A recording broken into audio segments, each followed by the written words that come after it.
Y para empezar, yo quiero contarles una historia que encontré buscando material para este mensaje y que el Señor puso ahí en el camino. Y es la historia de un judío en Estambul, Turquía, de hace más de 400 años, imagínense. Y de repente un día iba caminando y entró a una sinagoga. Y justo cuando entró a la sinagoga, escuchó que estaban hablando, el maestro estaba enseñando y estaba diciendo que Dios en un solo momento puede dejar a una persona sin nada. Y que así como en un solo momento puede dejar a una persona sin nada, así mismo puede devolverle lo que perdió o mucho más. Y eso lo podemos ver en Job, ¿verdad? En el libro de Job. Y entonces a él salió de la sinagoga con ese pensamiento y empezó a hablar en su mente, ¿verdad? Y decía, ay, la verdad es que eso que escuché hoy, pues yo creo que no puede ser así. Yo no creo que una persona pueda estar aquí y en un solo momento o de un día para otro pueda estar abajo, hasta abajo. Yo no creo que eso sea posible. Bueno, y en mi caso, decía el judío, yo soy el judío más rico de toda esta nación. A mí no me puede pasar porque lo que yo tengo son diferentes empresas, de todo tipo de empresas, y esa es una herencia que ha venido de mis tatarabuelos, de mis abuelos, de mis papás. Eso no se puede perder en un momento, en un día. Eso la verdad es que yo no lo creo, no creo que sea cierto. Y él iba pensando, caminando, imagínense, eso fue hace 400 o más años, iba caminando hacia el barrio judío donde él vivía. Y como iba tan inmerso en sus pensamientos, no se dio cuenta que él entró en un barrio que no era judío, entró en el barrio musulmán. Y en ese tiempo, que un judío entrara al barrio musulmán sin autorización de los musulmanes, por algún motivo ya acordado y con autorización de ellos, era un delito y se pagaba con la muerte. Y él no se dio cuenta, por ir pensando en lo que había escuchado, no se dio cuenta. Entonces, cuando lo vieron entrar rápidamente a los musulmanes, lo arrestaron, por decirlo así, lo agarraron y se lo llevaron a presentar al jefe de los musulmanes. Y le dijo el jefe, ¿por qué si sabes que es prohibido que los judíos entren a nuestro barrio, tú entraste cuando tú sabes muy bien que la pena de hacer eso sin autorización es la muerte? Y el judío se quedó paralizado. Así, con todas sus propiedades, sus riquezas, su herencia, se quedó paralizado en ese momento y trató de disculparse, de explicar, de decir tantas cosas. Y le dijo el jefe, lo siento, pero tú entraste sin autorización, así que la consecuencia es la muerte. Pero hubo un musulmán que le dijo al jefe, ¿tú sabes quién es él? Él es el judío más rico de Turquía.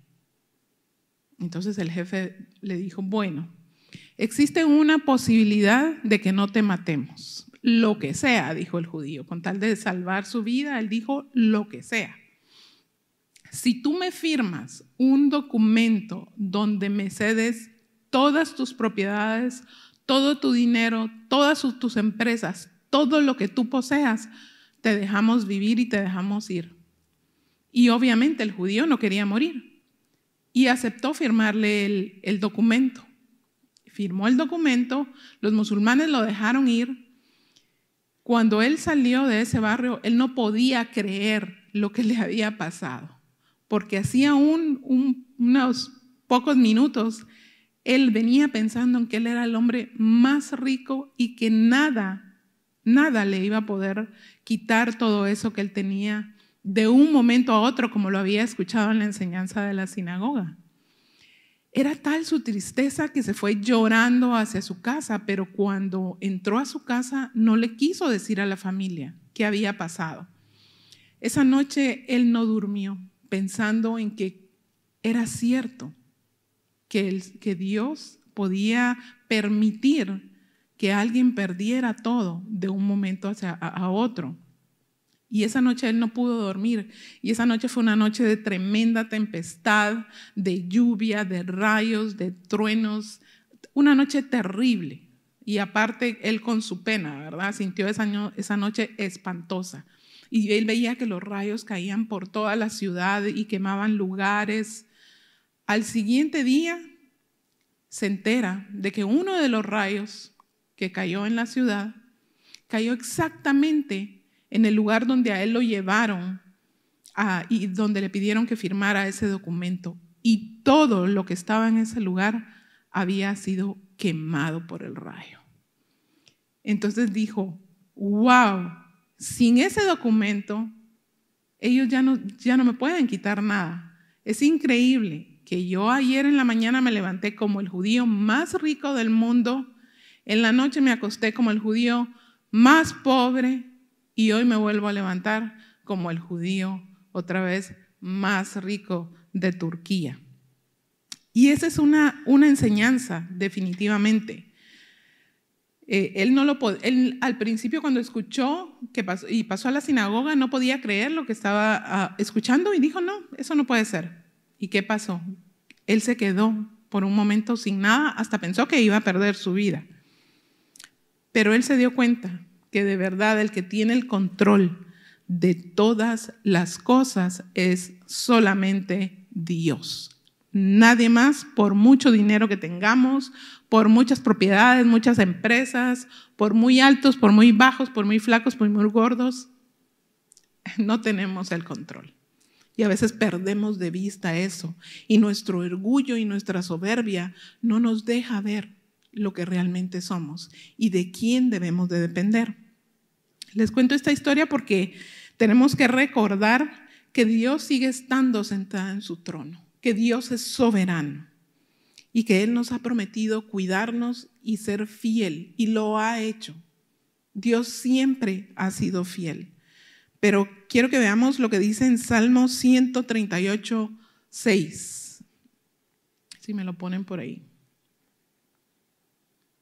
Ahí está. Dice, aunque el Señor está en lo alto, se fija en el hombre humilde y de lejos reconoce al orgulloso. Esa es una versión, esa es Dios habla hoy.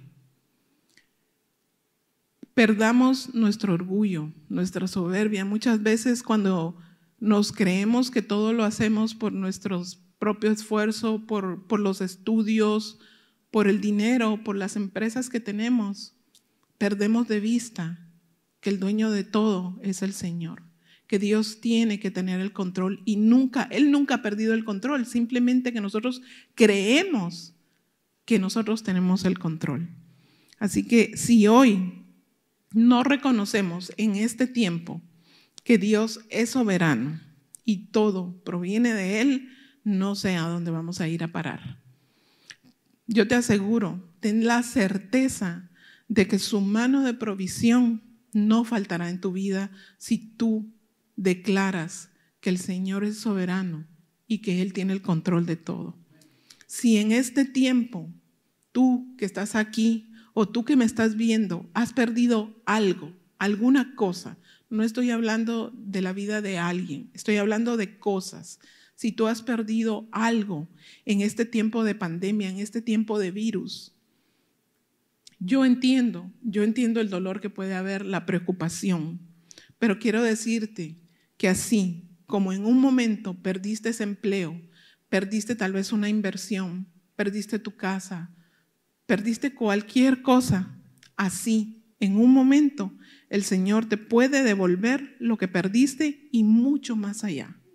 En un momento el Señor puede levantarte de donde quiera que hayas caído, pero permanece creyendo que Él es el Todopoderoso, que Él es el único que nos puede levantar de donde quiera que estemos.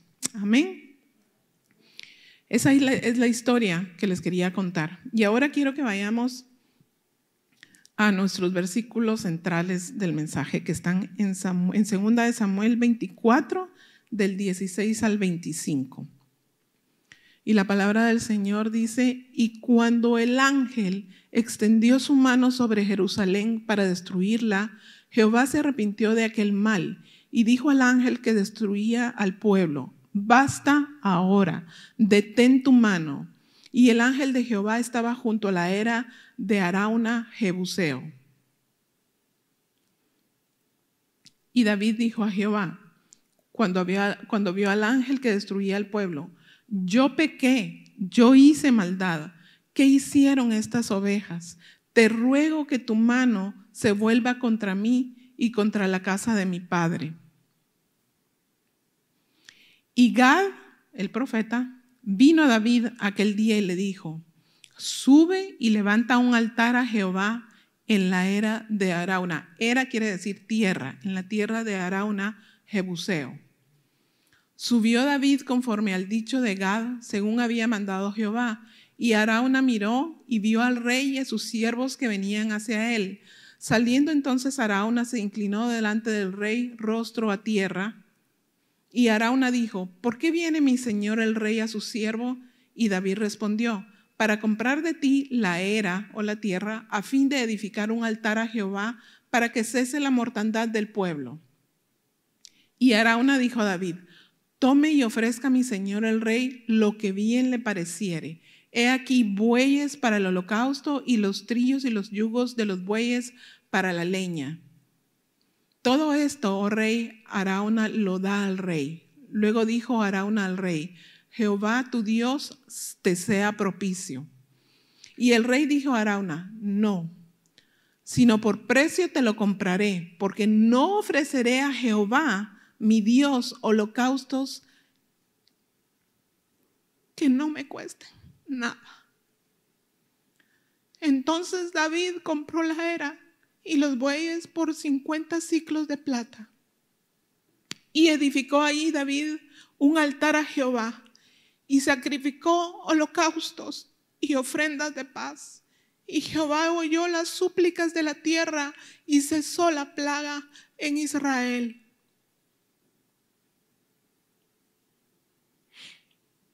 En ese momento, David era el rey. Voy a ponerlos en contexto de lo que pasó antes. En ese momento David era el rey. Tenía poder, tenía una corona, tenía un ejército, tenía todo a su disposición. Ya no era aquel chiquillo que cuidaba ovejas, ¿verdad? Ahora era un hombre adulto que era rey. Y creo que en ese momento David había olvidado eso.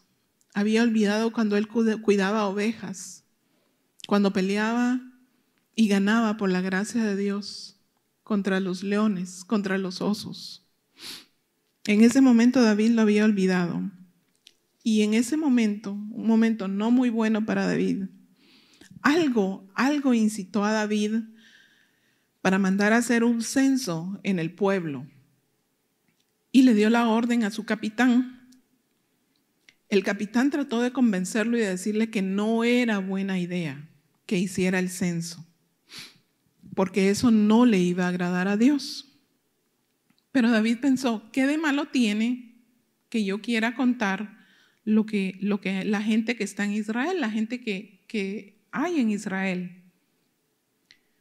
Y en aquel tiempo, el rey que mandaba hacer un censo, realmente su intención era saber qué era lo que él poseía. No era por otra cosa, sino que la intención de mandar a hacer un censo era saber qué es lo que tengo y qué hay en el pueblo, qué le pertenece. Porque según los reyes, si hacían un censo, se daban cuenta de qué eran dueños, de todo lo que podían poseer o pertenecer. Y David cometió ese error. Mandó hacer un censo con esa intención, pensando que él era el dueño de lo que había, de lo que le iban a decir que contaba. David se olvidó de quién era el verdadero rey, el rey de ese pueblo. El verdadero rey, el rey de reyes, el señor de señores. Él lo olvidó. En ese momento se le nubló su pensamiento. perdió el sentido de realidad y se le olvidó. Y David quiso apropiarse de algo que no le pertenecía. Quiso apropiarse de algo que le pertenece a Dios, algo que no era de él. Quiso darse la gloria a él mismo y no dársela al Señor. Y por supuesto, eso no era algo bueno. La Biblia dice que cuando se termina el conteo, el censo, David sintió una pesadez en su corazón muy fuerte. Sintió algo muy feo y se afligió. Su corazón se afligió. Y dijo: Señor, ¿qué estoy haciendo? Perdóname.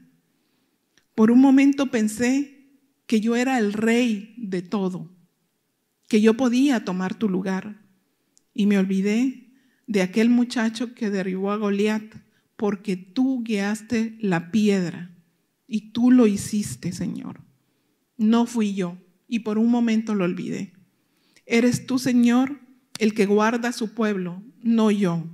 Eres tú, Señor, el que sostiene a su pueblo, no yo. Y dice que David se humilló y se arrepintió y pidió perdón. Y entonces es cuando el Señor le mandó un mensaje a través del profeta, y el profeta le dice: David, lo que hiciste estuvo muy mal. ¿Te olvidaste de quién te defendió de Saúl? ¿Quién estaba contigo cuando peleaste contra Goliat? Y fui yo, dice el Señor. Y pensaste que eras tú y que lo que tenías es tuyo, y no es así. Nada es tuyo, todo es mío, dice el Señor. Y yo te lo permito para que tú lo administres. Así que por lo que hiciste, tendrás una consecuencia. Y todavía en misericordia el Señor le da a escoger 3 opciones. Imagínense. La primera es que vengan 7 años de hambre. La segunda, que te entregue 3 meses en manos de tus enemigos. Y la tercera, que venga una peste por 3 días. Entonces David le dijo al profeta: mejor es caer en las manos de Dios que en las manos de mis enemigos, porque Dios es grande en misericordia. Entonces una peste vino sobre Israel, y eso lo vemos en el versículo 15. Y en 3 días esa peste, solo ahí en Israel, mató a 70,000 personas. Imagínense. En 3 días, solo en esa parte. Yo no sé en comparación con lo que ha hecho el COVID, pero en 3 días 70,000 personas en el pueblo, imagínense. ¿Perdón? No han muerto 70,000. Fue peor que el virus que estamos pasando ahora. Y luego en el versículo 16 dice: el ángel está a punto de destruir a Jerusalén. Y David ahí sí ya no pudo más. Y es cuando le dice al Señor: fui yo el que pecó. ¿Por qué los demás tienen que pagar por mi error? Ten misericordia, Señor. Fui yo. Y Dios, en su increíble amor y misericordia, envía al profeta Gad. Y lo vemos en el versículo 18, que le dice que hay una manera, y es que él tiene que tiene que ir a la tierra de Arauna y levantar un altar a Jehová, un altar de adoración en esa tierra específica. Y aquí yo quiero que veamos una cosa. ¿Por qué el Señor, yo me puse a pensar cuando estaba haciendo eso, por qué el Señor lo mandó a la tierra específica de esta persona, de Arauna? Yo pienso que ahí el Señor también hizo algo en la vida de Arauna. La Biblia no lo dice, pero yo estoy segura que aparte de lo que estaba haciendo el Señor con David, en la vida de Arauna hizo algo. Puede ser que haya hecho algo económico. Yo me lo estoy imaginando, la Biblia no lo dice. Puede ser que haya hecho algo económico o tal vez cumplió algún deseo del corazón de Arauna. Entonces el Señor le dice por medio del profeta: tienes que levantar un altar de adoración a Jehová en esa tierra, en la tierra de Arauna.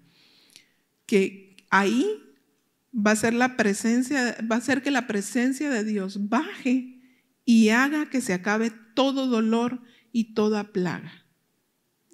Todo lo que estaba pasando se iba a acabar cuando David levantara ese altar de adoración en el lugar específico donde el Señor le estaba diciendo que lo hiciera. Acuérdense que si nosotros creemos en la presencia del Señor, sabemos que cuando la presencia de Dios está con nosotros, todo puede cambiar. Todo puede cambiar. Puede cambiar tu situación económica, puede cambiar tu salud si la presencia de Dios está contigo. Puede devolverte lo que has perdido si la presencia de Dios está contigo. Yo espero que lo creas en el nombre de Jesús. Dios todo lo puede cambiar. Por eso yo te digo hoy, ve a tu casa. Y tú que me estás viendo en tu casa, ahí en tu casa, ve. Y cuando llegues a tu casa, empieza a levantar un altar de adoración al Señor. Porque eso es lo que el Señor nos ha estado pidiendo todo este tiempo. Que lo adoremos a Él, solo a Él. Eso es lo que el Señor quiere de nosotros. Él no quiere sacrificios, Él no quiere cosas materiales. Él quiere nuestro corazón. Y este tiempo ha sido la palabra del Señor para todos sus hijos. Levantemos un altar de adoración en nuestra casa, en nuestra vida, con nuestra familia. Si nunca lo hemos hecho, ahora es el tiempo.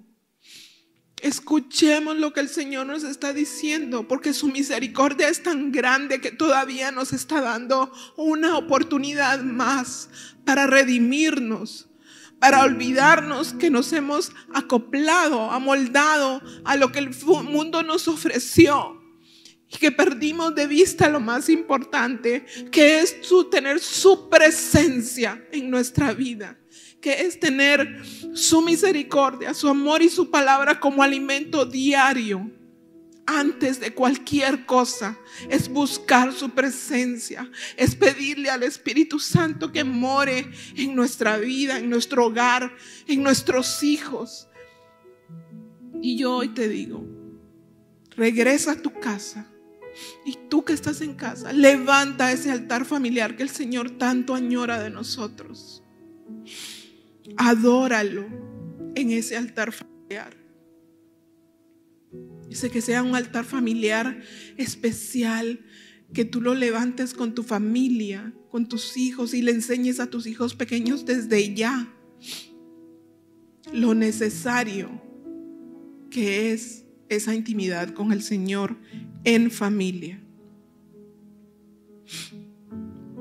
Y siguiendo con David, David obedece y llega con Arauna y le cuenta a qué va. Y le dice: vengo a comprarte tu tierra porque el Señor me ha mandado a que levante un altar de adoración aquí en este lugar.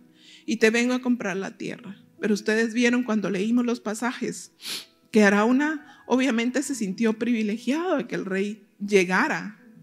Y prácticamente le dice: toma todo, rey, todo te lo doy porque es para Jehová. Toma los bueyes para hacer el holocausto, toma los arados para hacer la leña, toma todo te lo regalo. Esa fue la actitud de Arauna, que fue una actitud hermosa también. Pero gracias al Señor, el rey David pudo discernir qué era lo que tenía que hacer. Porque yo creo que si hubiéramos sido nosotros o en algún momento de nuestra vida y nos mandan a hacer ese sacrificio, llegamos y nos dice: bueno, sí, aquí está todo servidito, no tienes que traer tus holocaustos, yo aquí te regalo esto, te doy la tierra, te lo pongo todo en bandeja de plata. Muchas veces es más fácil decir: ok, buenísimo, ya solo le doy con el encendedor y ya. Pero David tuvo ese discernimiento y él sabía la oportunidad que el Señor le estaba dando. Él sabía, así como nosotros tenemos que entender la oportunidad que el Señor nos está dando de levantar un altar de adoración en nuestra casa. A David se lo pidió en esas tierras de Arauna. Recuerden que muchas veces no valoramos lo que no nos cuesta. Así somos, lamentablemente, no lo valoramos. Entonces David le dijo a Arauna, no. Yo imagino que le dijo no gracias. En la Biblia no está la palabra gracias, pero imagino que era un rey educado y le dijo no gracias. No gracias, porque yo aquí vengo a redimirme, ha de haber dicho David. Y yo te voy a pagar el precio justo. Y ahí decía en los versos que leímos cuánto le había pagado. Yo te voy a pagar el precio justo por tus tierras. Y yo voy a traer mis holocaustos. Y yo voy a traer mi madera para hacer el fuego. Entonces David obedientemente llevó todas sus cosas. Compró la tierra, llevó sus cosas y levantó un altar digno del Rey de Reyes y del Señor de Señores. David levanta el altar, pone los holocaustos y las ofrendas de paz. Y cuando esa adoración, y yo espero que tú lo puedas experimentar en tu casa, cuando tú levantas ese altar de adoración, esa adoración que tú le das al Señor como lo hizo David, esa alabanza que tú levantas como lo hizo David, sube al cielo. Sube al cielo. Y Dios inclina su oído. Y escucha tus plegarias, así como escuchó la plegaria del rey David. Cuando tú levantes ese altar en tu casa, ese altar de adoración, ese altar de alabanza, el Señor va a estar con su oído inclinado escuchando tu plegaria. Tenlo por seguro. Y su presencia bajó, dice la palabra. Su presencia bajó y la peste se acabó. Porque Dios le dio la orden al ángel. Le dijo, basta ya. Hasta ahí, ya no sigas. Ya no sigas adelante, detente. ¿Y ustedes creen que el Señor nos está pidiendo en este tiempo que levantemos un altar familiar a todos sus hijos de todas las naciones y nos ponemos a orar y a clamar? Él no va a escuchar ese clamor. Él va a inclinar su oído a nuestro clamor y va a parar todo esto que está pasando. Pero el pueblo de Dios se tiene que levantar. Se tiene que levantar en un altar familiar en sus casas. Un altar de adoración y alabanza desde tu corazón. Desde ese corazón agradecido. Hagámoslo. ¿A cuánto nos gustaría que Dios diera esa orden en este tiempo? Que todo se acabara, que todo cesara, que todo el virus sea seco, que toda enfermedad sea sanada, que todos esos empleos que se perdieron fueran recuperados. ¿A cuánto no nos gustaría que Dios hiciera eso? Hagamos algo. Pero para eso David tuvo que arrepentirse, tuvo que humillarse y aceptar que nada le pertenecía a él. Que todo el dueño de todo es nuestro Padre. Y levantó ese altar de adoración. En tiempo de crisis, aunque podamos perder el trabajo, las cosas materiales, aún en estos momentos, también nosotros podemos levantar ese altar familiar. Creamos que el Señor nos puede devolver todo lo que esta pandemia nos ha quitado, y no solo la pandemia, todo lo que en algún momento hemos perdido, el Señor nos lo puede devolver si nos volvemos a Él como Él quiere. Recordemos que Él sigue siendo soberano. Él sigue estando sentado en su trono como el Rey de Reyes y Señor de Señores que es. Amén. Quiero contarles otra historia. A mí me encanta contar historias. Y me encuentro unas historias buenísimas. Hasta chistes me encuentro. Les quiero contar una historia y yo creo que vamos a relacionarlo porque es una cuestión que vemos mucho, ¿verdad? En nuestros hijos lo hemos visto, en otros niños lo hemos visto. Esta historia es de una niña que un familiar, ya ven que a veces, yo me recuerdo cuando era chiquita, allá a lo lejos me acuerdo porque mi abuelita paterna murió cuando yo era muy pequeña, pero me recuerdo que los sábados mi papá nos llevaba a visitarla y yo era pequeñita, yo tenía un hermano que murió después, pero él era mayor que yo, 5 años mayor, y la abuelita, dentro de su pobreza, porque era una persona humilde, pobre, ella le regalaba a mi hermano cada vez que llegábamos a verla una moneda de 25 centavos y a mí me daba una de 10 porque era más chiquitita y encima de todo yo me enojaba, pero bueno, y así pasa. Muchas veces un familiar o algo llega, ay, mira, aquí hay $5, ahorralos o guardalos porque tú hiciste una apuesta con el pastor y le dijiste que si tú perdías lo ibas a llevar a cenar a Red Lobster. Entonces, guardalos, ¿verdad? Y a esta niña, un familiar le dio $5, una niña pequeña de 3, 4 años, y se los metió en su bolsita de su ropa. La mamá ese día le dijo, hija, vamos a ir al supermercado a comprar lo que necesito de la comida, pero te advierto, no me vayas a pedir nada porque llevo exactamente el dinero que necesito para comprar lo de la comida y no quiero berrinches. Y ya saben cómo son los niños de obedientes, ¿no? Llegaron al supermercado y pasaron por el área de juguetes y había una muñeca hermosa y la niña se enamoró de la muñeca. Ella tenía sus $5 en su bolsita. Y le dijo, mamá, cómprame esta muñeca. No, yo te dije que no traigo dinero y no te la puedo comprar. Además es una muñeca que cuesta $100. Yo no puedo comprar una muñeca de $100. Mamá, y empieza a hacer el gran escándalo la niña, el berrinche. Se fueron por todo el supermercado a hacer la compra y la niña seguía llorando. Llegaron a la caja. Mamá, que cómprame esa muñeca. Mamá, que yo quiero esa muñeca. Y la mamá, no, ya te dije que no.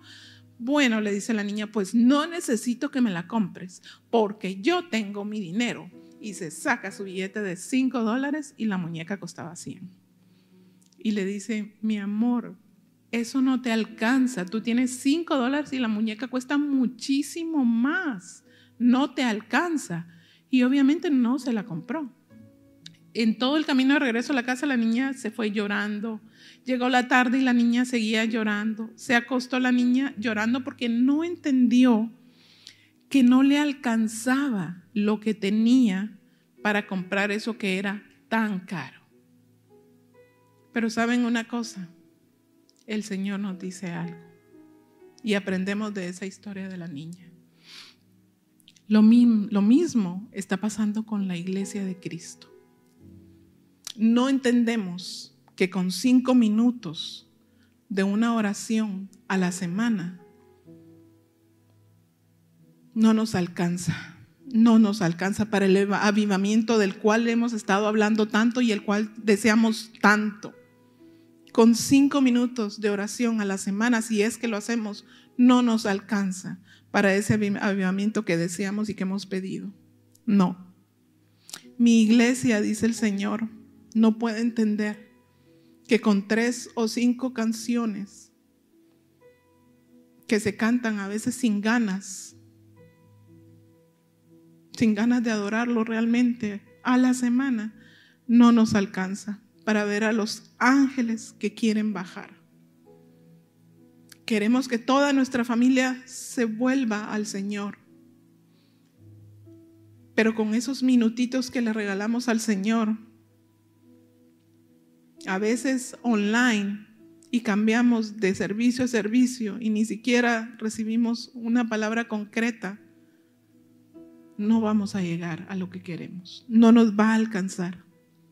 No nos va a alcanzar. Y la hora llegó, dice el Señor. Este es el tiempo. Este es el tiempo que el Señor nos está dando. Y se lo repito, es la oportunidad que el Señor nos está dando. Este es el tiempo donde el Señor está buscando los verdaderos adoradores, que con pandemia o sin pandemia, con crisis o sin crisis, le vamos a adorar. Lo vamos a adorar en nuestras casas, en nuestros cuartos, dentro del carro, en donde sea. Le vamos a adorar, pero le vamos a adorar verdaderamente, en espíritu y en verdad. Vamos a adorar a aquel que es digno de toda alabanza. Y diremos como David, no le daré a mi Señor algo que no sea digno del Rey de Reyes. Seamos los Davides de este tiempo. Podemos hacerlo. Y levantamos ese altar de adoración en espíritu y en verdad. Y van a ver cómo vamos a ver la mano del Señor sobre nuestras vidas y su misericordia en este tiempo.